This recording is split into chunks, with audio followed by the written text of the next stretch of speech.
If Elon Musk had his way, you'd need to be a Twitter Blue subscriber to watch this video. I'm Ryan Dawes. And I'm George Lim. So George, what's been the latest fire at Twitter? Hey. So Elon has said some things that have not been popular.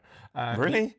From Elon Musk? Well, yeah, but new things. Okay. So recently he said that if you are a paying Twitter Blue subscriber, you will be limited to viewing 6,000 tweets per day.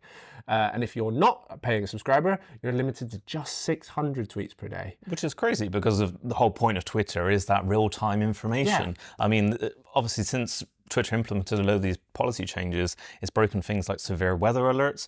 I mean, this is the platform which live tweeted the death of bin Laden and gave that information before news broadcasters got there. It's the end of breaking news. It's the end of doom scrolling. Although, to be fair, we've got other platforms now that have very real-time news, like TikTok and things, which kind of didn't exist back when, bin Laden died.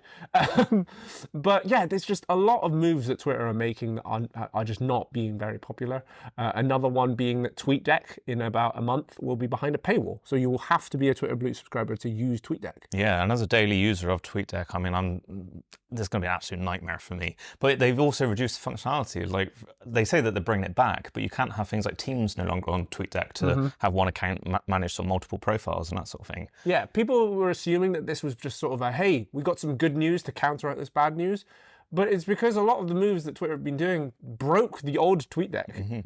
Functionality was just falling apart. So they kind of had to push this out as a big sort of, hey, this is the fix. Just a lot of moves that aren't making a lot of sense. Definitely. I mean, their excuse for implementing the rate limits was to prevent data scraping, which is kind of an excuse, I guess, but there are ways you can protect against data scraping without having to implement rate limits. The real reason is they haven't paid their electric meter. Yeah, clearly. I mean, this is even affecting things like Google search. So when you search something and the tweets come up, Google are having to do less scrapes because they just aren't able to get through to the Twitter APIs.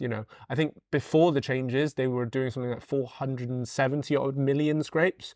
And now they're down to just 140 million, which seems like big numbers still, but for Google, this is a huge deal. Yeah, I mean, it's crazy how much it impacts things like that. And that's where you can't completely block off data scraping, but you can have deals with specific companies. One of the things that you can do if you don't want to be on Twitter anymore is you can look elsewhere. And when we had these conversations before, we were looking at things like Mastodon and Hive and things like that. Delete Twitter searches have skyrocketed 983% in the UK. Yikes. So bluesky is a potential alternative.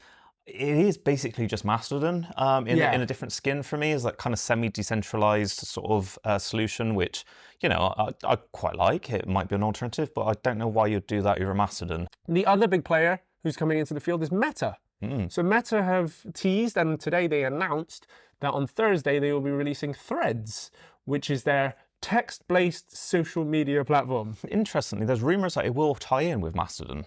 Oh, that is interesting. That's really interesting. So, I mean, that could really sort of help boost its adoption if that is the case, and gives a nice sort of in-between for people who kind of want centralization and decentralization. Yeah. That sort of like weird kind of interoperability, which would be quite nice. Yeah, and I think Meta is one of the players that they have a habit of copying other platforms. Do they? Really? Yeah, well, so this doesn't come as, in fact, for me, this comes as a surprise that this came so late.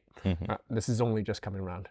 So what are you doing? Are you sticking around on Twitter and watching it burn from the inside? Or are you going to try some of these new platforms? We're certainly going to have a look at Threads. And if we can get some invites, we're going to have a look at bluesky as well and see where people are going. But let us know what you're doing in the comments below. And don't forget to hit that subscribe button. And we will see you next time.